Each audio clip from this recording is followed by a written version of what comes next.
Yeah, penalties and turnovers. We had the pick, we had a fumble, and then it seemed like every time we got down there, we had some kind of penalty, and it's hard to overcome those in a normal drive, let alone when you're down there. Because now the field shrinks and it's harder to get those yards back. So, that's the fact. That's just what it is.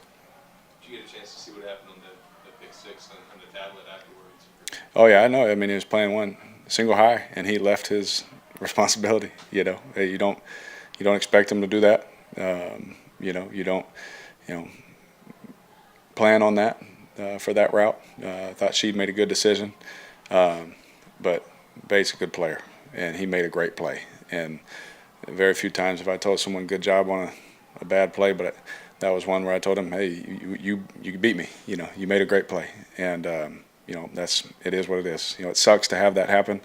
But same thing, RC, on the sideline, he's like, bro, made a good play. Like, go, keep playing. You're playing great. Keep going. And you still don't want that to happen, but they make plays too. You put your finger on just, it seems like for the last couple of weeks, moving the ball is not a problem. Yeah, red zone. Just like, yeah, red zone. I'm with you. And I feel the same frustration. Everybody probably feels. And I'm into problem solving, not creating problems. And so I'm trying to, figure out why.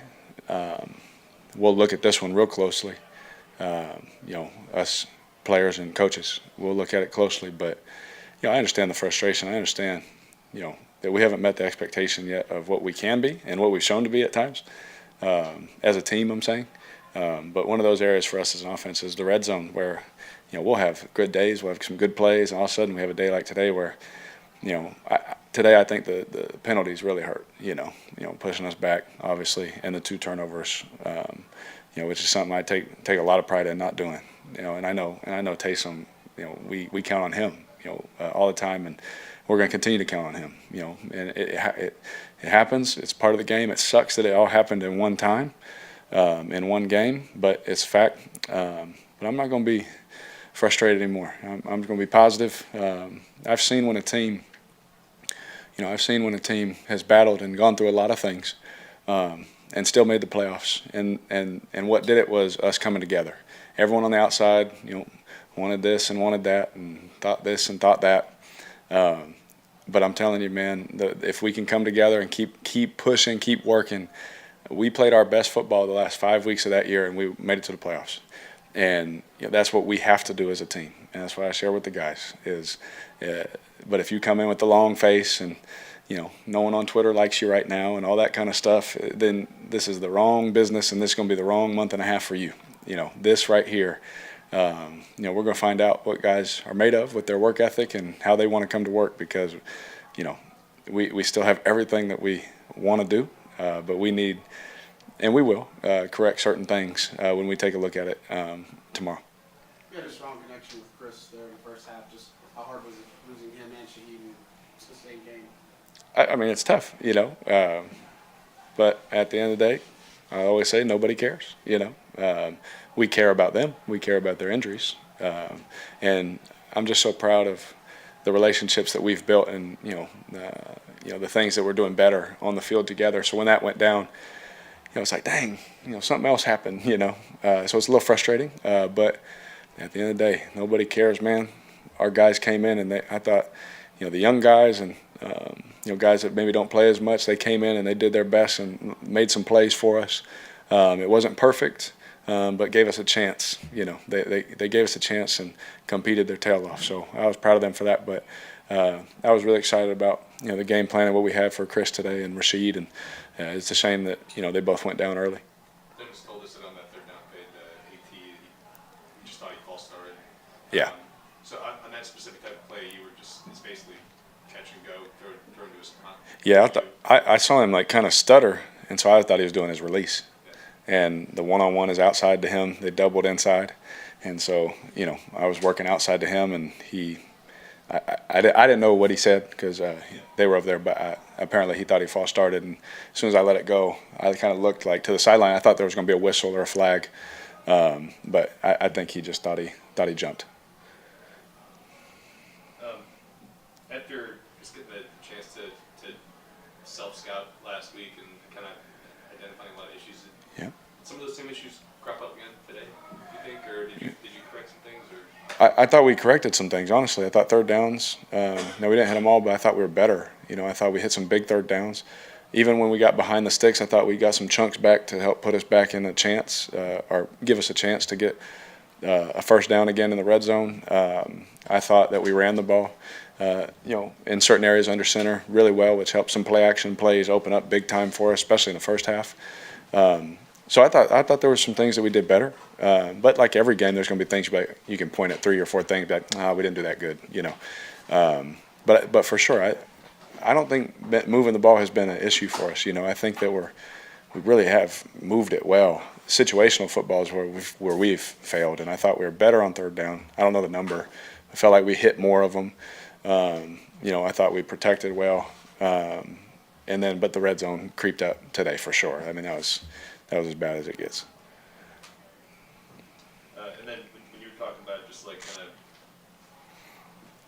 shutting out the outside talk and just focusing on getting right inside, Yeah. How do you get guys really buy into that? I guess it is hard to shut out the noise.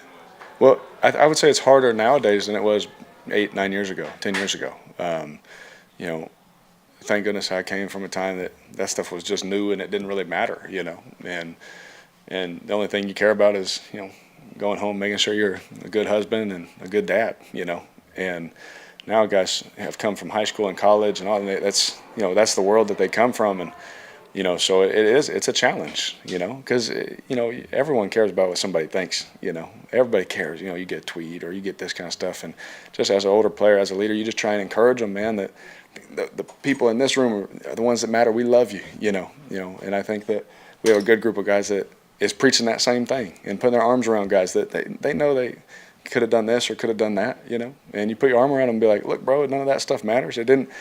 No one's going to love your Instagram post today, but we do, and we care about you, so give us your best, and you just try and preach that message, man, because times definitely have changed since I first got in the league.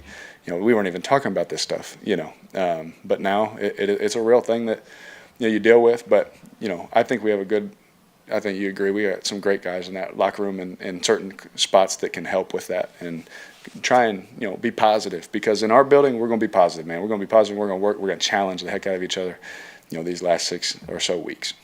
Derek, I apologize if this already been asked. You're good. Are you surprised about the inefficiency of the red zone coming out of the bye week?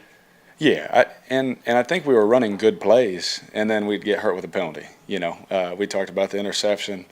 Jesse's playing the single high, and he comes out of the post, leaves his responsibility, makes a great play, And, you don't expect that. You take the snap, and he's there, so you think you have a chance, and all of a sudden he shows up, And, that you don't expect that. I thought he was going to walk in, and he made a great play. And then Taysom's fumble, we count on him all the time. We don't expect that to happen, and we're going to keep counting on him. He's one of the best players in the NFL, and so we're going to keep counting on him.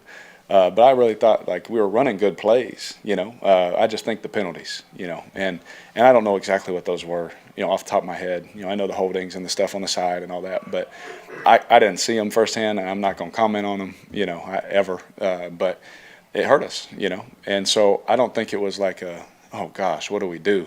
I thought we were running good plays and moving the ball like crazy today, but we definitely got hurt by those things in the end. Do you feel like, talking to everybody, it feels like you could still get this thing back on track, but do you feel like it's getting to a point where time's running out?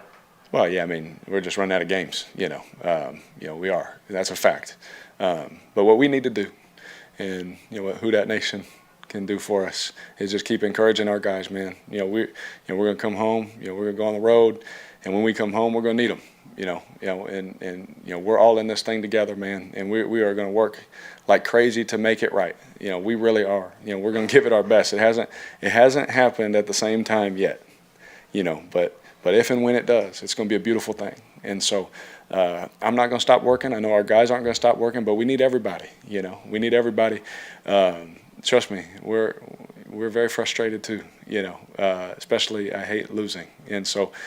Coming here and why and all those kind of things. No one planned on it happening like this, but this is where we're at. And so I just challenged myself that I'm not going to get so frustrated that, I just shut off or shut down and things like that. Man, I'm going to be super positive, and I'm going to encourage our guys until the bitter end, and I believe this in everything in me that, we still have time left. Time may be run out, but we still have time left. And so I'm going to look at it that way. Thank y'all. Appreciate it. Yep.